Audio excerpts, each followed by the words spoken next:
Así inicia ese Noticia en profundidad. Un placer estar con ustedes. De parte del equipo técnico y periodístico les damos la más cordial bienvenida. Como siempre, a partir de este momento, en la próxima hora, tenemos 3 temas que son noticia. Los revisamos en titulares. El primero de ellos es noticia Venezuela. Un día después del fallido golpe de Estado, el pueblo se movilizó en masa por las principales vías de la capital. El presidente Nicolás Maduro denunció que la conspiración fue dirigida desde Estados Unidos, nación en donde este miércoles se siguen moviendo las fichas intervencionistas. Tenemos la información de lo sucedido esta jornada, tenemos el análisis. Segundo tema que es noticia, el mundo. En el Día Internacional de los Trabajadores analizamos las causas y consecuencias de la pérdida de los derechos laborales. Ejemplos como los chalecos amarillos en Francia, las AFP en Chile, la reforma laboral en Brasil, nos acercan sin duda a esta realidad que no es de estas naciones, es una realidad global. Tercer tema que es noticia Colombia. Corre peligro el Tribunal para la Paz. La conocida JEP está entrampada en un manoseo político sin precedentes que promueve la extrema derecha dentro del Congreso, dentro del Senado, para ser más exactos. La oposición no se queda de manos cruzadas. Tenemos ese panorama y lo analizamos. Noticia que así comienza. Bienvenidos, bienvenidas.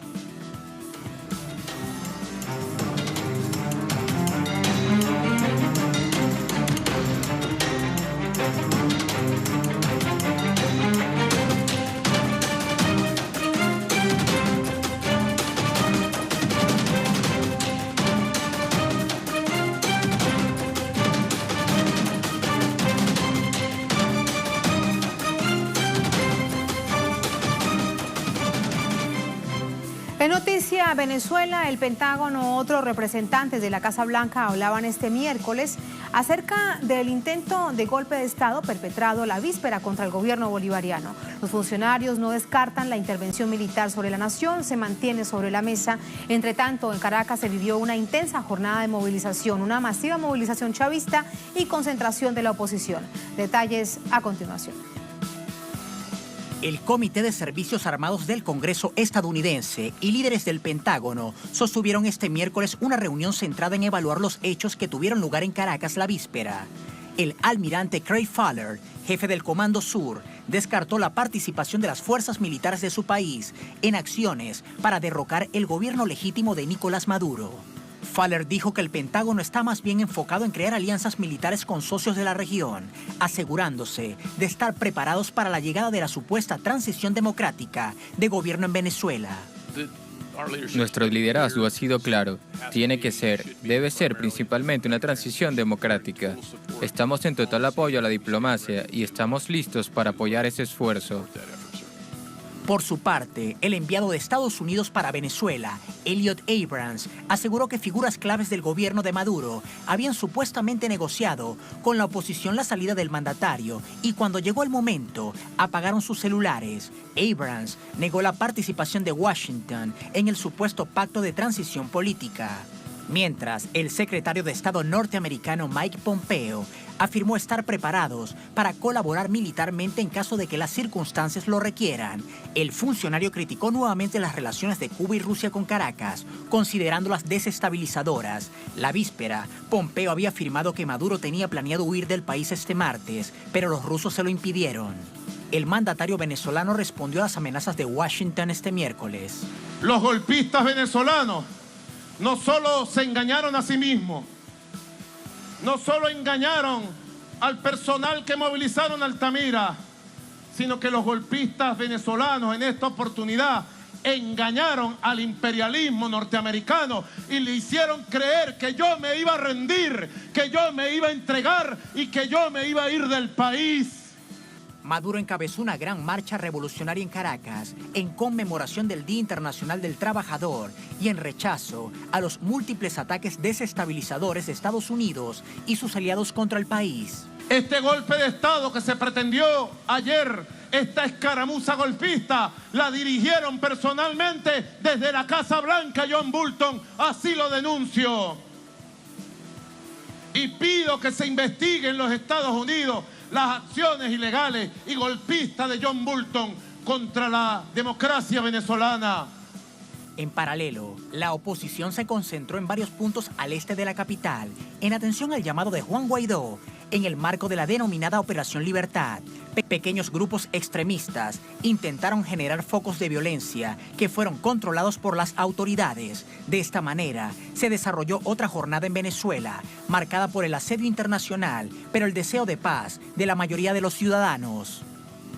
Precisamente vamos a revisar con nuestro corresponsal desde nuestra sala de redacción, Leonel Retamal, cómo finalizó esta jornada. Leonel, ¿cómo está? Buenas noches. Adelante con este balance de la jornada. Hola Tatiana, muy buenas noches, te saludo y también a toda nuestra audiencia. La jornada concluyó, vamos a partir por el final, concluyó con algunos hechos de violencia aislados que se concentraron en horas de la tarde en este distribuidor Altamira. Es una zona que conecta las calles aledañas de la ciudad con la autopista Francisco Fajardo, que es también colindante con la base aérea La Carlota. Es el mismo lugar donde se produjo ayer este intento de sublevación, un golpe comunicacional, un intento de sublevación militar que redundó finalmente en un golpe de Estado fallido. En ese lugar se concentraron nuevamente el grueso de las movilizaciones de carácter violento durante la jornada, guarimbas como son conocidas aquí en Venezuela, grupos armados con piedras, con distintos elementos de agresión, trataron nuevamente de atacar y de asediar esta base aérea. Fueron contenidos desde el interior por fuerzas de la Guardia Nacional Bolivariana, tumbaron algunas rejas y finalmente se produjo, derivó en un escenario de enfrentamiento y de un escenario de problema de orden público, finalmente, como dijeron ayer también las autoridades, y perdió totalmente el carácter político. Durante la mañana comenzó esta movilización opositora con unas concentraciones en distintos puntos de la ciudad. Nosotros estuvimos haciendo un recorrido y fue bastante notoria la baja convocatoria en general de estos puntos. Habló el diputado Guaidó, quien convocó a seguir a sus adherentes en las calles, convocó también una huelga general, ya que dice contar con el apoyo de trabajadores para potenciar esta forma de presión. Pero sin embargo, dentro de los mismos adherentes había desconfianza de este mecanismo y realmente bastante falta de orientación y de qué es lo que debían hacer en los días siguientes, y así lo quedó demostrado también durante la tarde, cuando las marchas simplemente se desintegraron y no hubo más pronunciamiento de parte de Guaidó en esta jornada. En la contraparte vimos una marcha realmente multitudinaria del chavismo conmemorando el Día de los Trabajadores. En palabras del presidente Maduro, fue una marcha monumental y realmente logró convocar a centenares de miles de personas en las calles, precisamente consolidando esta unidad del pueblo chavista, la unidad cívico-militar y los distintos factores que componen la estabilidad del gobierno, precisamente el día siguiente después de este golpe de Estado fallido. El chavismo, recordemos, viene hace meses, de comienzo de año ya movilizándose activamente en las calles con las distintas contingencias que ha debido enfrentar, el 23 de febrero, en fin, la salida de la OEA, recientemente el sábado hubo otra movilización bastante masiva, y hoy nuevamente con estos actos de injerencismo. Injerencismo digo porque el presidente responsabiliza directamente a Washington de estar detrás de este nuevo intento de derrocar al gobierno, y ha dicho que se van a llevar adelante las investigaciones para poder dar con los responsables aquí en territorio venezolano. El saldo de ayer fueron 8 personas heridas y también un escenario de inestabilidad política que ha redundado, sin embargo, en esta salida masiva de las fuerzas chavistas a la calle y en un acto también de consolidación para los siguientes días, ya que el presidente señaló y convocó al pueblo a un congreso bolivariano para ver los nuevos, reforzar los lineamientos, del gobierno, mejorar las cosas que están flaqueando, y en un acto de autocrítica ha convocado al pueblo a decir, bueno, nos vamos a juntar, a conversar y a reunir para seguir mejorando las distintas instancias de la vida para el pueblo venezolano. Tatiana, eso es lo que podemos informar de lo que fue la jornada de hoy aquí en Venezuela.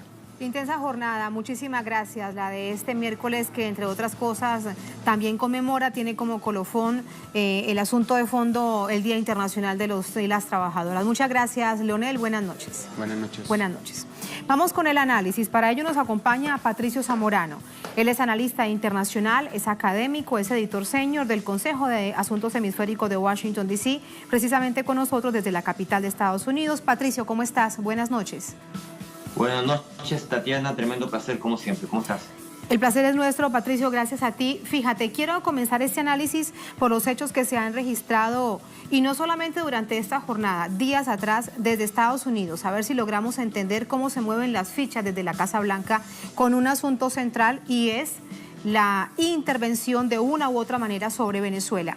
Ayer hablaron de manera seguida John Bolton, el presidente Donald Trump tuiteaba, hablaba el secretario de Estado Mike Pompeo, es decir, cada uno de los actores que siempre hablan a manera de ataque sobre Venezuela lo hicieron ayer y hoy continuaron, a los que se le suma el Pentágono.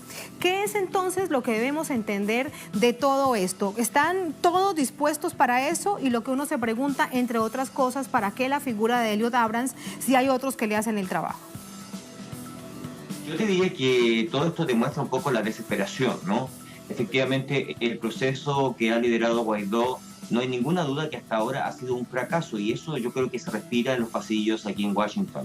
Y es por eso que vemos todo este apoyo mediático con este intento de golpe de Estado de ayer, con mucha manipulación mediática, el hecho que Leopoldo López y Guaidó simularon estar prácticamente adentro de una base militar cuando efectivamente estaban afuera, cuando López señala que ha sido liberado por Guaidó o por militares constitucionalistas, y a las pocas horas pide asilo en la Embajada de Chile, que aparentemente se lo niega porque sale de ahí y ingresa a la Embajada de España, ¿no? Entonces ha habido, yo te diría, muestras claras de que Guaidó está un poco entrando en una etapa de desesperación, que muchos de los estamentos que tú mencionas en los Estados Unidos quieren resultados, y se eleva un poco el tono frente a la frustración de todos estos actores de que el gobierno de Nicolás Maduro legítimo sigue sobreviviendo como representante del pueblo de Venezuela. Así que yo te diría que existe mucha confusión aquí en Washington entre la gente que colabora con Guaidó de por qué el gobierno de Maduro continúa en el poder, y en ese sentido yo te diría que estas señales de frustración se van a ir incrementando sin duda, ¿no? ¿Han visto en los Estados Unidos la masiva movilización de esta jornada? Fue sin duda multitudinaria, Patricio. ¿La ha mostrado algún medio de comunicación? Ha habido mucha censura en cuanto a eso, tienes toda la razón, no se ha mostrado absolutamente casi nada de la fuerte movilización que provocó este intento de golpe de Estado, y especialmente el hecho de que las Fuerzas Armadas se mantienen bajo su deber constitucional, y eso es un golpe fuerte contra esta narrativa que se ha intentado imponer desde Washington, que intenta manipular un poco a la información pública de los Estados Unidos en cuanto a minimizar el fuerte apoyo que tiene el presidente Nicolás Maduro aún en Venezuela, pese a todos los problemas de escasez de alimentos, escasez de medicinas, todo esto provocado tanto por la inflación interna como por las sanciones unilaterales e ilegales que lleva adelante Estados Unidos con el apoyo de la OEA, de la Organización de Estados Americanos. Entonces, yo te diría que ha habido mucha censura en cuanto a eso, pero lo que importa son los hechos, ¿no? Y en este momento no hay ninguna duda que este movimiento, este pseudo golpe de Estado que se intentó ayer, obviamente los hechos lo confirman que fue un total fracaso, ¿no? Las imágenes realmente son impresionantes, dices esto y la tenemos en pantalla. Un asunto que sin duda se plantea siempre con los analistas, y es, puede que no estén los titulares, pero la realidad es la realidad. Y hoy particularmente había una masiva movilización en Caracas. No se puede decir en este momento cuánto, pero habían miles y miles y miles de personas apoyando al gobierno y asumiendo esta defensa sin duda ante una situación tan compleja como la que se vivió ayer. Ahora, después de esto, de lo vivido la jornada anterior, hay un nuevo capítulo. Quiero preguntarte sobre dos hechos, bueno, que llaman la atención y nos ayudarás a encontrar una explicación lógica. Una es que después de que no se logra concretar lo que ellos estaban esperando probablemente, que era derrocar al presidente Maduro, Mike Pompeo dice que había un avión, no especifica dónde, donde iba a huir el presidente Nicolás Maduro, pero que el gobierno ruso le dijo que no, que se quedara. Esto primero quiero preguntarte, o sea, ¿qué tan común es que luego de que algo fracase el gobierno de los Estados Unidos, en este caso el gobierno de Trump, salga con tal historia? Esto demuestra un poco, digamos, la desesperación, ¿no? Yo te diría que los Estados Unidos tienen mecanismos de espionaje y de inteligencia militar lo suficientemente fuertes como para que frente a la eventualidad que un hecho como el que narró Pompeo sea real, se puedan dar indicaciones bastante detalladas, incluso el modelo del avión que supuestamente estaba preparado, la hora, el lugar, como tú señalas, nada de eso se ha informado, y esto tiene todas las luces de un intento de manipulación política, justamente para que provocar un sentido de debilidad del apoyo que Nicolás Maduro puede tener tanto en las Fuerzas Armadas como en la población. Así que no hay ninguna duda que pertenece a una narrativa de coordinación, no hay ninguna duda que es parte de un guión que se preparó cuidadosamente y que frente al hecho de que estaba siendo totalmente un fracaso, se intenta este tipo de narrativas que son totalmente falsas y realmente ridículas, ¿no? Uno no puede imaginarse bajo ninguna circunstancia de estrategia política que el presidente Maduro quiera abandonar el país en las condiciones de seguridad en que se encontraba el día de ayer. Así que no hay ninguna duda que los hechos refutan totalmente una narrativa falsa como la que se intentó esgrimir el día de ayer, ¿no? Y entonces hoy Elliot Abrams dice otra historia, que habían unos altos mandos militares que sí querían tomar distancia del presidente Maduro, que sí querían apoyar el intento de golpe de Estado, pero que al final no le contestaron el celular. Esto parece entonces, sin duda, si lo vas narrando, puede parecer risible, lo que pasa es que es un asunto realmente muy serio, pero resultan ser entonces las justificaciones, Patricio, a algo que no fue. Así es, yo te diría que mientras más se informa o intenta justificarse la ausencia de una movilización militar, la narrativa que se intenta manipular se hace más compleja y mucho menos creíble, ¿no?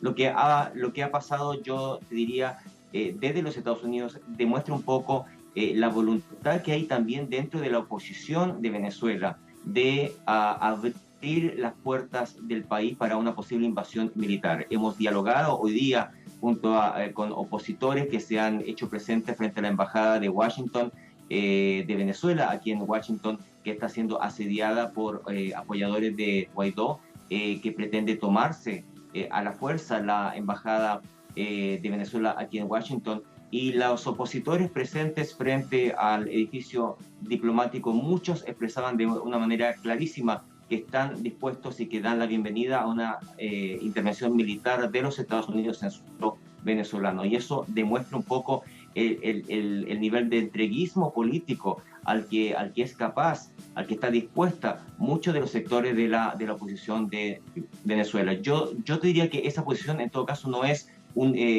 homogénea. Estoy seguro que hay sectores de la oposición de Venezuela que ven de una manera muy incómoda esta facilidad con la que se invita a una intervención militar, a una invasión de Marines dentro del país, y en ese sentido yo estoy seguro que hay una división interna en cuanto a este tipo de estrategias. Creo que no va a dar resultados si no hay un apoyo popular, y dudo seriamente que un gran porcentaje de la población de Venezuela esté dispuesto a permitir que tropas extranjeras, especialmente de los Estados Unidos, invadan el país, ¿no? A propósito de esto que nos cuentas, de hecho hay un grupo que se va sumando a la defensa del territorio venezolano en Washington, que es la embajada. Medios de comunicación, corporaciones hegemónicas le han increpado no solamente al canciller, sino al embajador de Venezuela ante Naciones Unidas, Samuel Moncada, que por qué pasa esto. Y resulta realmente muy interesante, no solo desde lo periodístico, sino desde el análisis político, que sean personas que se han autoconvocado para defender este territorio venezolano. ¿Cuál es la situación con la que te encontraste allí? Aprovechando que estuviste, te pregunto esto. Así es. Hay muchos grupos de la sociedad civil de los Estados Unidos, grupos comunitarios, grupos de artistas, de intelectuales, gente comprometida con el movimiento de los derechos humanos, de los derechos civiles, de derechos raciales, que se ha autoconvocado dentro de la Embajada de Venezuela aquí en los Estados Unidos y que básicamente defienden su derecho a defender la soberanía de Venezuela. Hay que recordar que se está creando una situación extremadamente interesante y compleja, puesto que queda duda cómo la gente de Guaidó puede pretender invadir, entrar a la fuerza a un edificio que primero pertenece al Estado de Venezuela y que supuestamente va a contar con el apoyo de la policía del Distrito de Columbia o la policía del Servicio Secreto o agentes federales que están en torno a la embajada ahora que hay una presencia opositora bastante fuerte. Entonces, queda muy extraño un análisis en que la policía local de la capital de los Estados Unidos va a descerrajar puertas, va a permitir que gente extraña entre a un territorio soberano de otro país. Yo diría que no hay ningún precedente que se parezca a eso. No tiene ningún sentido cuando Venezuela es un Estado soberano, existe como entidad plena, tiene una representación totalmente legal en Naciones Unidas, independientemente de que la OEA haya operado para nombrar a un embajador de facto que no tiene ningún tipo de validez jurídica. Naciones Unidas sigue reconociendo a Venezuela y al gobierno de Nicolás Maduro como el gobierno legítimo de Venezuela. Entonces, es una situación extremadamente interesante, extremadamente compleja, pero efectivamente la sociedad civil de Washington y de los Estados Unidos está protegiendo a la Embajada Bolivariana de Venezuela. Muchísimas gracias por ese análisis, Patricio. Un placer como siempre. Muy buenas noches. Un placer. Buenas noches a todos. Muchísimas gracias. De regreso con ustedes a la mesa para compartir información para cerrar esta jornada. Miren ustedes este titular. Presidente Nicolás Maduro, conspiración golpista fue dirigida por Estados Unidos para imponer un gobierno títere. A manera de síntesis, lo relatamos para ustedes, lo encuentran en nuestra multiplataforma, nuestra página. El presidente de Venezuela señaló al gobierno de Estados Unidos de dirigir el intento de golpe de Estado de este 30 de abril, exigió abrir una investigación contra esa nación. Dijo esto, John Bolton dirigió el golpe de Estado de ayer, así lo declaró en referencia al asesor de seguridad nacional de Estados Unidos.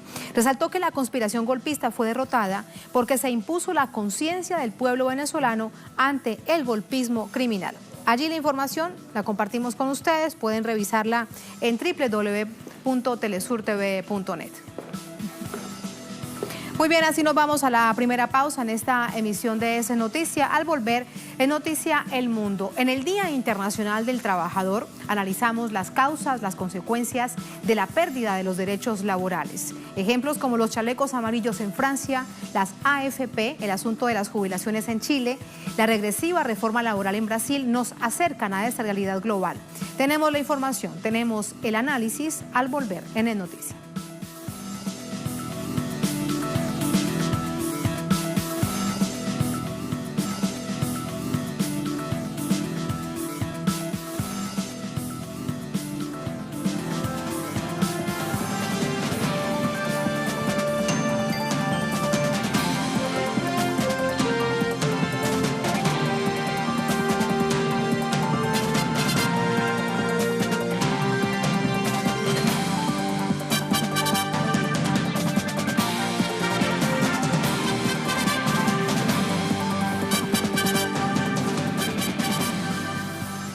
En Noticia El Mundo, este 1 de mayo se conmemora la lucha histórica por los derechos de los trabajadores y las trabajadoras.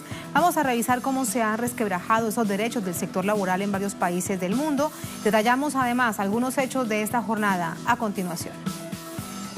Tras más de 130 años de lucha por los derechos laborales, la pugna por mantener los beneficios alcanzados continúa.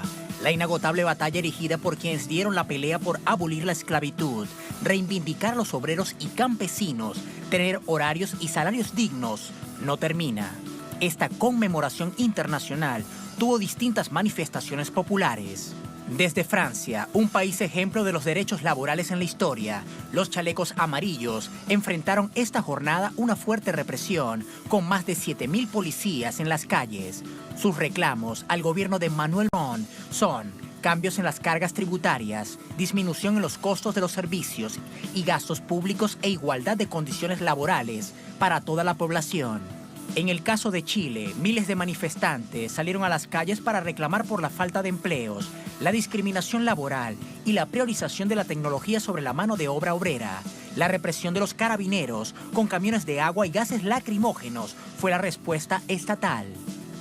Somos niños que somos explotados y que finalmente lo único que interesa es el bien de los demás y no el de nosotros como trabajadores que estamos construyendo el país, pero no se nos escucha. Por otra parte, en Brasil, este 1 de mayo, grandes movilizaciones rechazaron la propuesta de reforma de Jair Bolsonaro sobre seguridad pública y la alta tasa de desempleo.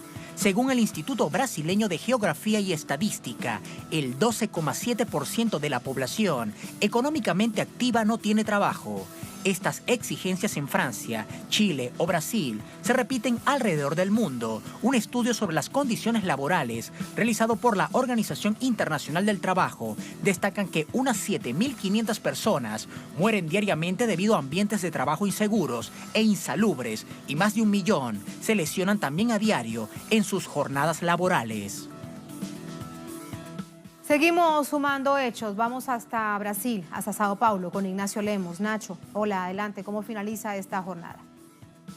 Así es, saludos Tatiana para ti y la audiencia de Telesur. Los trabajadores brasileños, tal como ocurrió en todo el planeta, salieron a las calles. Se calculan cerca de 1.500.000 trabajadoras y trabajadores que se han movilizado durante este 1 de mayo en el gigante sudamericano, según las organizaciones de los diversos actos que tuvieron lugar en el país. Aquí en la ciudad de Sao Paulo, cerca de 200.000 trabajadores, según los organizadores, se han movilizado en el Vale do Anhangabaú. Estuvimos allí donde participaron de un acto que tuvo un carácter cultural y artístico, pero también político, porque fueron acompañados por diversos líderes de partidos políticos, especialmente del Partido de los Trabajadores, también del Partido Socialismo y Libertad, y también líderes de movimientos sociales como el Movimiento Sin Techo y Movimiento Sin Tierra, que junto a las centrales sindicales, en un acto unitario, importante recalcar eso, se han manifestado especialmente en una jornada contra, en primer lugar, la reforma previdencial impulsada por Jair Bolsonaro y su ministro de Economía, Paulo Guedes, que en este momento está en trámite en el Congreso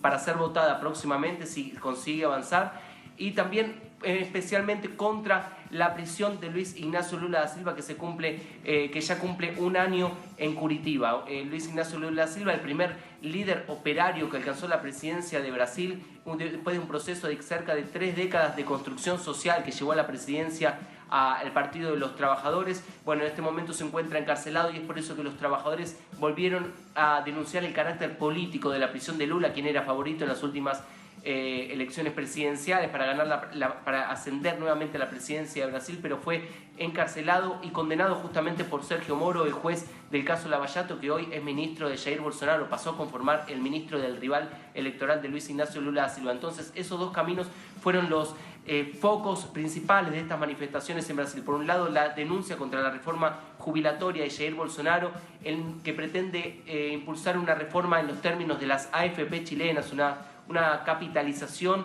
de las jubilaciones, una entrega al sistema bancario de las jubilaciones de los brasileños para que haya un aporte individual por cada trabajador, sin un sistema de distribución de la recaudación a partir de esa reforma jubilatoria.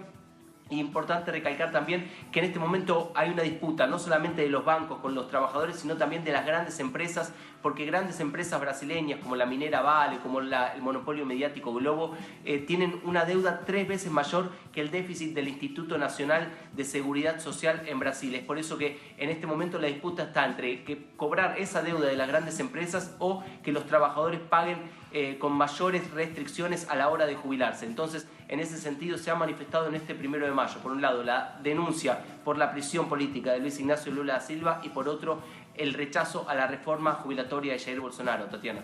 Gracias, Nacho. Se da en Brasil, se da en Argentina, se da en Chile, se da fuera de América Latina, lo vemos en España, lo vemos en Francia. Se trata entonces de un asunto global. Vamos a analizarlo con Carlos Villalba, analista político, psicoanalista, periodista, nos acompaña desde Buenos Aires. Hola Carlos, ¿cómo está? Muy buenas noches.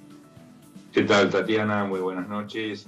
Si me permites, antes de dialogar un segundo, quisiera ante todo decir el honor que es estar en el aire de la cadena de ustedes, en un nuevo día de lucha nacional y resistencia antiimperial del pueblo de Venezuela y de su gobierno, que desde hace años y muy particularmente meses está sufriendo un bloqueo integral desestabilizador. Eso es lo primero. Y lo segundo, abusando de tu confianza, que tal vez esto sea lo más importante que podamos charlar, es el saludo a todas las trabajadoras y trabajadores de la región, de Latinoamérica y el Caribe, que han pasado una jornada disfrutando de los derechos que han conquistado, aquellos que así fue, y peleando, siguiendo el camino de sus héroes y sus mártires que fueron detenidos, torturados, asesinados, desaparecidos a lo largo de décadas. Y muy particularmente a un sector nuevo que el neoliberalismo ha multiplicado y profundizado las condiciones de vida, que es el trabajador y la trabajadora desocupados. Precisamente este fenómeno económico del neoliberalismo es lo que tal vez explique parte de por qué hay gobiernos que deciden ser autónomos, ser soberanos, no solamente territorialmente, sino también en su economía y muy particularmente en sus bienes comunes, que son hostigados. Y dicho esto, desde la modestia de un trabajador de prensa, que es argentino, que vive en un país que es administrado por una gestión que forma parte de ese cerco desestabilizador ordenado por Washington, que es el que conduce Mauricio Macri. Discúlpame por esta introducción, pero me parece que es pertinente a las cosas que están sucediendo en esta fecha. Una maravillosa introducción. Lo primero te digo que agradecidos todo el equipo de Telesur que te escucha, porque han sido momentos complejos, pero de gran profundidad y de rigurosidad periodística para llevarle esa realidad al mundo que en este momento resulta absolutamente fundamental cuando se intenta imponer eso que ya se llama como la posverdad. Así que eso es lo primero, agradecértelo. Y lo segundo, has problematizado precisamente la situación. Déjame preguntarte entonces, ¿esto dónde comienza? En los años 80, 90, sobre todo en Europa y algunas naciones de América Latina, había un intento de ese mismo modelo neoliberal, Carlos, de generar cierto bienestar a la clase trabajadora. ¿En qué momento comienza a quebrarse eso y qué es lo que pasa con ese modelo neoliberal que vemos ahora es cómo ataca directamente a esa clase trabajadora? Tatiana, yo pienso que, con todo respeto y cariño por mis amigos economistas, la economía prácticamente no existe. Lo que existe es la política, y cuando se interseca con las variables económicas existe la política económica. Es muy diferente el proceso según los países. Por ejemplo, para ser autorreferente en cuanto a la nacionalidad, si yo te digo que el trabajador tiene que tener derecho al trabajo mismo, a una justa distribución, a capacitarse, a tener condiciones dignas de trabajo y de vida, a la salud, a la seguridad, a la protección de la familia, al mejoramiento económico y a la defensa de los intereses profesionales, vos tal vez me podés decir, estamos hablando de un decálogo, porque son 10 principios los que te acabo de manifestar, de un decálogo de un país hiperdesarrollado que tal vez sucederá en el futuro. Bueno, no, esos son los derechos del trabajador concretados o proclamados el 8 de marzo de 1947 en un país del cono sur de América, que es la Argentina, por Juan Domingo Perón, que 2 años después logró que se incorporase a una constitución nacional. Si vos mirás lo que se planteó allí, que parte de eso logró concretarse, fue realidad, incluso la parte más revulsiva para los capitales, que es la justa distribución, porque ahí está.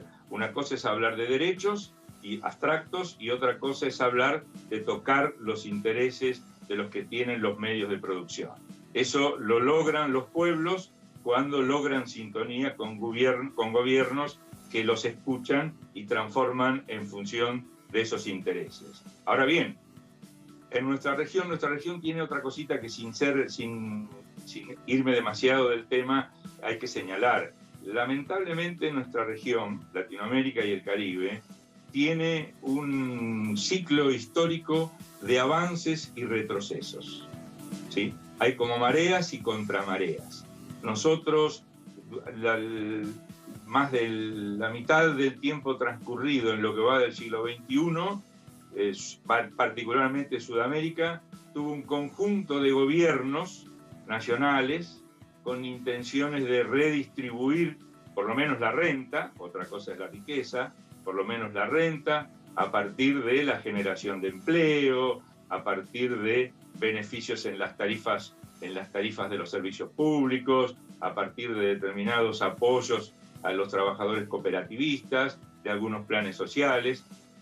Sabemos perfectamente que hace no muchos años, 5, 6, 7 años, hubo un proceso de reversión hasta que llegamos a este punto que al día de la fecha tal vez sea el peor punto de la correlación de fuerzas en Sudamérica sobre todo. Sí, Carlos, allí hay algo, permíteme te interrumpo porque allí hay algo sobre lo que también quiero escuchar tu reflexión. Fueron estos años, unos 10, 12 años de la conocida, como dicen los académicos, entre otras cosas, yendo a la academia y a los estudios, la década ganada, con una CEPAL que entrega precisamente datos muy positivos de la disminución de la pobreza, el aumento en la talla de los niños, mayor inserción en la educación básica, media, superior, solamente para citar algunos ejemplos. Pero esta regresión se da con un asunto sobre el que allí quiero plantearte la pregunta. Cuando asumen gobiernos, como por ejemplo el de Macri, que es un empresario, es decir, operadores del sistema financiero, gestores del sistema empresarial o de las transnacionales. ¿Qué tanto ha afectado precisamente a la clase trabajadora ese fenómeno, que tampoco se da solamente en América Latina? Recordamos de nuevo el caso de Francia ahora con Emmanuel Macron. El primer ejemplo que diste, que es el de Macri, la frase mañana la vas a leer porque dentro de un rato estamos terminando un trabajo justamente que va a recibir la redacción de Telesur sobre los numeritos argentinos, que son los números de la tortura que vive el pueblo argentino. Es el gobierno, para decirlo de la manera más sencilla y más rápida, es el gobierno, el de Macri, que más daño causó en la menor cantidad de tiempo de los gobiernos constitucionales, o sea, posteriores a la dictadura cívico-militar que terminó en el 83. Y hago la salvedad por el solo efecto de que aquel gobierno, además de la destrucción del aparato productivo y el empobrecimiento de argentinas y argentinos, provocó un genocidio, que es lo que diferencia a este gobierno, además del origen, que aquel es un origen ilegal y el de este es un origen legal, porque fue elegido por la mayoría de los votantes argentinos en aquella fecha. Eso es lo primero que hay que decir. Cuando yo recién decía que el problema es más político que económico, por ejemplo, las cifras, los indicadores, no hay un indicador económico en el caso de la Argentina. Podríamos hablar de desocupación y empleo, podemos hablar de inflación, podemos hablar de deuda externa, podemos hablar de otras variables. No hay una sola PBI, no hay una sola variable económica al día de la fecha, 1 de mayo de 2019, que sea mejor que los indicadores económicos leídos el 10 de diciembre del 2015, leyendo la fuente que vos quieras. Por ejemplo, en el trabajo al que acabo de aludir, la fuente es el Instituto Nacional de Estadística y Censo, que maneja, por supuesto, el gobierno nacional. Y los números son terribles. Uno piensa, por ejemplo, en la desocupación. En el caso argentino, estamos a diciembre del 18 en 9.1%, que implica más o menos 1.750.000 personas desocupadas. Pero no estoy diciendo los partidos de izquierda, sino la OCDE o el Fondo Monetario Internacional, es uno de los, tal vez sea el sostén principal que tiene Macri en este momento para poder llegar al 10 de diciembre, cuando entregue su banda presidencial, sostienen que en los meses que estamos en curso, esa desocupación supera ampliamente los 2 dígitos y va a llegar, según uno, al 10,9, el Fondo Monetario, que serían 2.100.000 desocupados, o al 13%, dice la OCDE, que son 2.500.000 desocupados. Esos son números para los que no vive en la pobreza o en la indigencia, para el que no come en los basureros, para el que no tuvo que ir hoy, 1 de mayo. Ayer hubo paro general en Argentina. ¿Sí? Hubo paro de un sector de sindicatos, que no son los sindicatos solamente de izquierda, sino que son algunos de los principales sindicatos de la República Argentina, que ante la inacción de la CGT, oficial de la Central General de Trabajadores, decidió hacer un paro general y adelantarse al paro general del 1 de mayo que hizo la CGT institucional, digámoslo así. Pero simultáneamente con eso se hicieron en todo el país, hoy, en el día de la fecha, centenares de ollas populares. ¿Por qué? Porque la desocupación... Carlos, parece que lo hemos perdido. Vamos a tratar rápidamente con la producción de restablecer la comunicación. Esto lo vemos que pasa en Argentina y pasa en Chile, como lo adelantábamos a través de titulares. Por eso vamos hasta Santiago con nuestra corresponsal, Paola Dragni. Paola, ¿cómo finalizó esta jornada de movilizaciones hoy durante el Día Internacional de los Trabajadores? ¿Cómo estás? Hola Tatiana, buenas noches. Un saludo para ti, para toda la audiencia de Telesur y especialmente para el pueblo de Venezuela. Eso fue parte de lo que recogimos hoy día en la avenida Alameda, esta avenida central de Santiago, donde ocurrieron 2 marchas. Por un lado, la marcha tradicional de la Central Unitaria de Trabajadores y por otro lado, la marcha de la Central Clasista, que es una agrupación de distintos sindicatos y trabajadores que es disidente de la institucionalidad política habitual de la Central Unitaria de Trabajadores. Mientras que la marcha de la Central Unitaria de Trabajadores se desarrolló de forma normal y muy tranquila, la marcha de la Central Clasista, desde que intentó comenzar, fue fuertemente reprimida por un contingente impresionante de carabineros que fue escoltando a los manifestantes que iban intentaron llegar hasta el escenario en la Universidad de Santiago para hacer ahí su presentación y su discurso, cuestión que fue realmente imposible hacerla, Tatiana. Más de 100 detenidos porque los manifestantes comenzaron a enfrentarse con carabineros, que no permitió hacer el despliegue de esta marcha, y varios heridos. Entre ellos pudimos ver una mujer que fue atendida debajo del escenario y que a simple vista podíamos ver que había sufrido una fractura de brazos, otro con cortes en la cabeza, porque varios de ellos recibieron directamente las bombas lacrimógenas teniendo estas lesiones. Fue realmente caótico y bastante bizarro, hay que decirlo, porque mientras la banda que estaba arriba del escenario intentaba tocar, Carabineros arremetía con el carro lanzaagua por distintos sectores. Entre medio de esto ocurre un incendio bastante importante en una sucursal de una multitienda que, bueno, desató además todo el despliegue de los carros de bomberos que llegaron a este lugar para poder controlar este tremendo incendio. ¿Por qué ocurre esto en la marcha de la Central Clasista? Pues es una pregunta que tiene respuesta política, porque es ahí donde se concentran los mayores grupos disidentes de la institucionalidad que ha sido hasta ahora. Una división lamentable dentro del movimiento sindical y de trabajadores, porque hay que decir que en Chile menos del 10% de los trabajadores está sindicalizado, y que encuentra, digamos, esta división entre los movimientos justamente un día antes de que el presidente Sebastián Piñera anuncie esta reforma laboral, de la que verdad no se conocen grandes detalles, pero que se ha especulado muchísimo, que iría obviamente por la línea de la flexibilización laboral tan típica y propia de los sistemas neoliberales como el que tiene en Chile, el que tenemos en Chile, donde bajo la chapa de la flexibilización realmente lo que ocurre es que se pierden los derechos laborales, Tatiana. Ese es el escenario, y lo que se queda uno pensando, Paola, es si no hay información sobre esa reforma, hay que estar muy pendientes de qué es lo que trae. Gracias, Paola. Muy buenas noches. Buenas noches, Tati. Muy buenas noches. Agradecemos también a nuestro invitado que lo perdimos y ya es hora de avanzar con otro asunto. Se trataba de Carlos Villalba, analista político, nos acompañaba desde Buenos Aires, en Argentina. Bien, así nos vamos a la segunda última pausa en esta emisión de Es Noticia. Al volver, Es Noticia Colombia. Corre peligro el Tribunal para la Paz. La conocida Jurisdicción Especial para la Paz, la JEP, está entrampada en un manoseo político sin precedentes promovido por la extrema derecha dentro del Congreso, el partido Uribe Centro Democrático. La oposición, entre tanto, no se queda de manos cruzadas.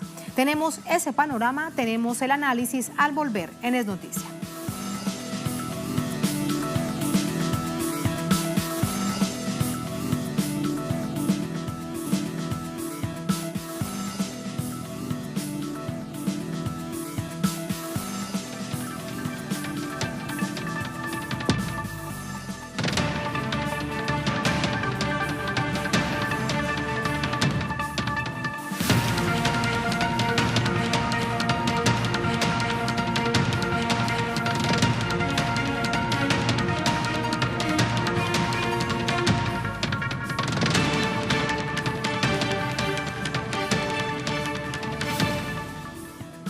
En Noticia Colombia, el gobierno del presidente Iván Duque no se resigna a la derrota de las objeciones de la Jurisdicción Especial para la Paz. En la votación de la víspera, por cuentas matemáticas, habría sido rechazada, pero la mesa directiva del Congreso, en manos de la extrema derecha, no lo acepta.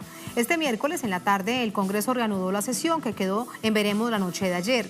El debate terminó con una votación de 47 a favor de hundir las objeciones, 34 en apoyo al gobierno de Duque. Los sectores que defienden el Tribunal de Paz aseguran que estos son suficientes para lograr la aprobación, pero otra es la visión que tiene la presidencia de la corporación en manos del Uribe Centro Democrático. Defienden que se necesitan 48 votos y no 47. Por eso les decimos que se trata de un asunto matemático. Todo este escenario, lo que hay de fondo es incertidumbre sobre una estructura fundamental para lograr verdad, justicia, reparación, garantías de no repetición para las víctimas del conflicto armado interno. Y esta jornada la situación fue también calificada de incertidumbre. Tatiana Portela nos cuenta más desde Bogotá. Tatiana.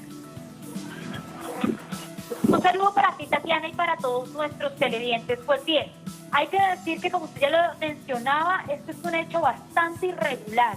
Es decir, lo que ha pasado o lo que ha determinado el partido de gobierno Centro Democrático frente al decir que no hay mayoritaria absolutoria en el Congreso de la República, pese a que hay 47 votos que rechazaron las opciones de la Justicia Especial para la Paz, es toda una arbitrariedad. Pero además también desconoce la jurisprudencia de la Corte Constitucional, un hecho sin precedentes, un hecho que además, como usted ya lo advertía, pues lo que afecta es directamente la verdad, la justicia y la reparación de todas las víctimas que están esperando hoy que haya una ley estatutaria de la Jurisdicción Especial para la Paz.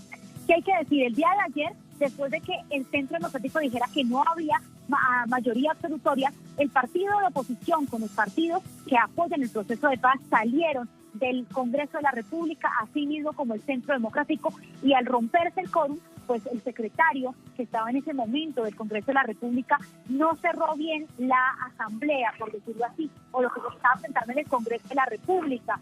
No instó a que hoy se tendría que decidir qué pasaba con la ley estatutaria de la JEP, y si se reconocía las objeciones tal como está en la ley, pues hoy lo que se tenía que discutir era el Plan Nacional de Desarrollo.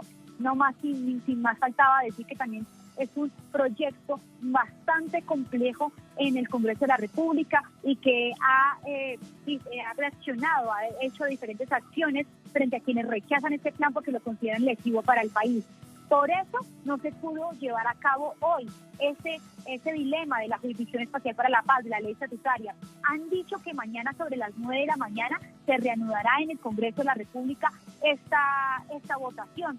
Sin embargo, ya las bancadas de oposición y las bancadas que acompañan el proceso de paz han denunciado que los mismos del Centro Democrático, es decir, el expresidente Álvaro Uribe Vélez, hoy senador, y varios de los congresistas están tratando de convencer y de presionar a varios de los senadores del Congreso de la República para que cambien su voto y acepten las opciones a la ley estatutaria. Y en la tarde, finalmente, hay que decir, Tatiana, que estaban los jefes del partido de cada partido con el Centro Democrático para Supuestamente lo que dice el senador Álvaro Uribe Vélez es llegar a un acuerdo. Lo que busca el partido del partido de gobierno, el Centro Democrático, es que por lo menos lleguen a 2 consensos en 2 objeciones fundamentales. Una es la extradición y otra sobre la relación de terceros en el conflicto armado. Esto para los senadores de la oposición representa el miedo que tiene el Centro Democrático a la verdad.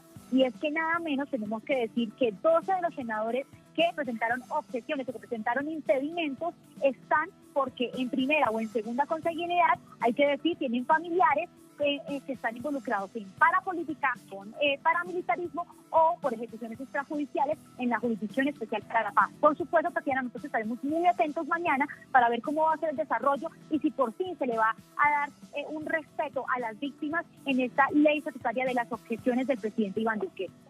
Gracias, Tatiana. Ahí está la situación. Por supuesto, muy atentos a la jornada de mañana. Gracias y buenas noches. Vamos con el análisis. Para ello nos acompaña Álvaro Villarraga. Él es politólogo, experto en temas de derechos humanos, del conflicto armado, con nosotros también desde Bogotá. Doctor Villarraga, ¿cómo está? Buenas noches. Tatiana, buenas noches y un saludo a todos los sintonizados con Telesur. Muchísimas gracias, doctor Villarraga. Ayer la oposición, con cálculos matemáticos, decía que 47 votos eran los que se necesitaban para rechazar las objeciones del presidente Duque a la Jurisdicción Especial para la Paz. ¿Qué es lo que sucede entonces a partir de allí? Y le pregunto además su lectura. Si la oposición dice que eran los 47, la mesa directiva dice que se trataba de 48 y esto pues pasa mucho más allá de ser de un asunto matemático porque es de gran trascendencia para Colombia. Desde luego, su pregunta es claro en señalarlo de entrada. Hay, digamos, un tema aparente que es el tema matemático. El Congreso, en lo que tiene que ver con su Senado, en este momento no tiene 108 miembros, sino 106 miembros, en razón de que una senadora conservadora por delitos de corrupción está en la cárcel y ha perdido los derechos políticos y su participación allá. Y un senador de las FARC, luego de pactar la paz, Iván Márquez, por razones que él alega de seguridad, de persecución, no ha podido posesionarse como tal. Siendo 106 los senadores, es mayoría absoluta los 47 votos que se obtuvieron anoche por las mayorías en defensa de la paz y en ese sentido el Senado a través de su presidencia y mesa directiva deben confirmar que ganó la votación de rechazo a las objeciones que le hace el presidente a la ley estatutaria de la paz, la Jurisdicción Especial de Paz del Acuerdo de Paz. Hay un litigio, hay un incidente porque el presidente del Senado del Centro Democrático del Partido Uribista de extrema derecha, se niega a reconocer formalmente esta citación, llama a repetir la votación, pretende invalidarla. En ese sentido hay un reclamo de las bancadas mayoritarias y la gran alianza que está definiendo la paz, que se ha denominado Defendamos la Paz, partidos de oposición al gobierno, partidos independientes, que están reclamando. Ya en la Cámara Baja se ganó hace 3 semanas, el 8 de abril exactamente, en una votación muy marcada, 110 en contra de las objeciones del gobierno y una minoría de extrema derecha uribista, 44, que quería reformar la JEP y por tanto lesionar el acuerdo de paz. Y el día de ayer también hubo clara mayoría en el sentido explicado. Estos 47 votos frente a los 34 minoritarios del partido uribista, contrario a la paz, contrario a su pieza cardinal en la aplicación del acuerdo de paz, la jurisdicción de paz, ha perdido. De manera que está obligado el Senado, a través del presidente de la mesa, a reconocer esta situación, está obligado el presidente Duque a sancionar, quiere decir expedir como vigente la ley, y está el llamado de Naciones Unidas, el llamado de muchos sectores políticos y sociales de muchos países y de la comunidad internacional para que no se dilate la aplicación estricta del proceso de paz en Colombia, en este caso a través de una pieza medular que es la de la Jurisdicción Especial de Paz, es decir, la figura de justicia transicional que debe operar y que de hecho ya está operando hace más de un año en el país. Doctor Villarraga, hay una denuncia que de hecho ya también la relataba nuestra corresponsal Tatiana desde Bogotá. Uribe Centro Democrático está tratando de comprar la conciencia, es decir, el voto de algunos congresistas para que puedan aumentar una nueva votación en caso tal de que se dé. ¿Fue esa la razón de que hoy, por un supuesto error de forma, no se dio el debate? De hecho, ha habido una situación muy tensa más allá de lo político y más allá del debate jurídico. Porque hay un debate de fondo en ese sentido político-jurídico, en términos de que el gobierno Duque tiene una actitud arbitraria, muy arbitraria, porque con esta propuesta de reformar la ley, primero está desconociendo el acuerdo entre el gobierno y las FARC. Eso ya es historia desde 2016. El acuerdo está en implementación, no está en discusión, ni se va a reabrir una mesa. Tendría que hacerse una nueva negociación con las FARC y eso es absolutamente absurdo. Esto ya está en aplicación. Segundo, el gobierno de Iván Duque está con una actitud arbitraria, desconociendo una ley que ya aprobó con todos los procedimientos de rigor el Congreso de la República. En tercer lugar, está desconociendo una sentencia de la Corte Constitucional y ya esta ley es caso juzgado. Y en cuarto lugar, está presentando de manera falsa a nombre de objeciones que podrían ser un recurso si hay una situación extraordinaria económica, política, social, que ameritara algún tipo de este tipo de objeción, y lo que está tratando es de hacer una reforma a fondo de lo que ya es cosa juzgada y lo que debe implementar. Pero ahora a eso se agrega otra situación de arbitrariedades del gobierno y del Partido Centro Democrática. Ha habido amenazas, presiones, dilación. El presidente del Congreso entablando una tutela como si hubiera habido una violación a un derecho fundamental por el hecho del resultado de la violación en la Cámara. Ha habido ofrecimientos a congresistas y han logrado con algunos, afortunadamente muy poco de ellos, que reciban sobornos. Se ha denunciado en estos días como una de las parlamentarias que se retira de la votación para debilitar el respaldo a la paz recibe desde presidencia un contrato a uno de sus beneficiarios políticos y de sus partidarios en la elección de ella como congresista. Hay presiones, hay hechos incluso de amenazas que sugieren violencia en este momento. Y hay una situación incluso hasta vergonzosa y paradójica. El presidente Álvaro Uribe, siendo un hecho la derrota primero en Cámara, la derrota contundente ayer también en Senado, entra a proponer aparentemente un acuerdo nacional, aparentemente una renegociación, habiendo sido derrotadas las 6 objeciones, algo así como que los partidos que defienden la paz le acepten al menos 2 de las 6 objeciones. Eso es inaceptable. Eso es indigno. Ya se impusieron unas mayorías democráticas, unas mayorías calificadas, y solo queda que formalmente lo reconozca el Senado y que el presidente expida esta ley para que se implemente la paz plenamente reglamentada en su aspecto de justicia. Vergonzoso para las víctimas, doctor Villarraga. Gracias por entregarnos estas explicaciones. Bien claro queda la situación que vive en este momento tan digamos, trascendental el Tribunal de Paz para Colombia. Muy buenas noches. Buenas noches y muchas gracias por la invitación y el interés con la paz de Colombia. Gracias a usted, como siempre, por atender el llamado de Telesur. Doctor Villarraga, buenas noches. Buenas noches. Buenas noches. Gracias también a todos ustedes, gracias como siempre por permitirnos contarles ese análisis de la coyuntura, ir al fondo de lo que ha pasado cada una de las jornadas. Con tantas y tantas noticias, bueno, las tienen siempre a través de la pantalla de Telesur y de este programa de Es Noticia que llega a su fin. No sin antes recordarles que estamos en redes sociales, @EsNoticiaTelesur, @TatianaTelesur. Durante esta jornada, otro hecho fue noticia, se dio más allá de la frontera de América Latina, pero tiene mucho que ver con una de estas naciones del continente, con Ecuador. Se daba en Londres. Hasta la próxima, sigan con nosotros.